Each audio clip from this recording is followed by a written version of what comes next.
আসসালামু আলাইকুম রহমতুল্লাহ বারাকাতুহু। সবাইকে রমজান মুবারক। আশা করছি সবাই ভালো আছেন। তো আজকে আপনাদের সাথে শেয়ার করব আমরা কিভাবে ঢাকাইয়ারা মুড়ি ভর্তা খাই রমজান মাসে, কিংবা রমজান মাস ছাড়াও কিন্তু আমরা মুড়ি মাখাটা এভাবেই খাই। আপনাদের মানিক ভাই মুড়ি ভর্তাটা আজকে বানাচ্ছে আর আমি ভিডিও করছি। আমাদের ঢাকাইয়ারা কিন্তু একটু ভিন্ন টাইপের মুড়ি ভর্তাটাই বানায়, সেটাই শেয়ার করছি আজকে। আলু চপ, পেঁয়াজু, বেগুনি, তারপর ঘুমনি, চানা, বুট, ধনিয়া পাতা, পুদিনা পাতা, টমেটো কুচি, পেঁয়াজ কুচি, কাঁচামরিচ কুচি, সাথে একটু শশা কুচি আর একটু লেবু কুচিও দিয়েছি। এখন এগুলো সব একত্রে মিক্স করে নিচ্ছে আপনাদের মানিক ভাই।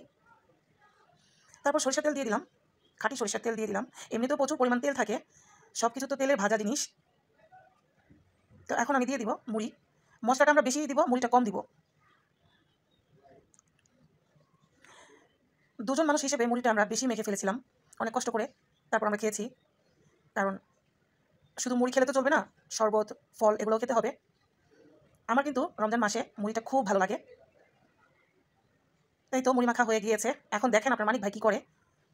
শেষ পর্যায়ে উনি চাচ্ছে জিলাপি মেখে নিতে, ঢাকায় নাকি মুড়িতে জিলাপি মাখে। তো আমি বলছি আপনি আলাদা খাবেন। সবাইকে আল্লাহ হাফেজ।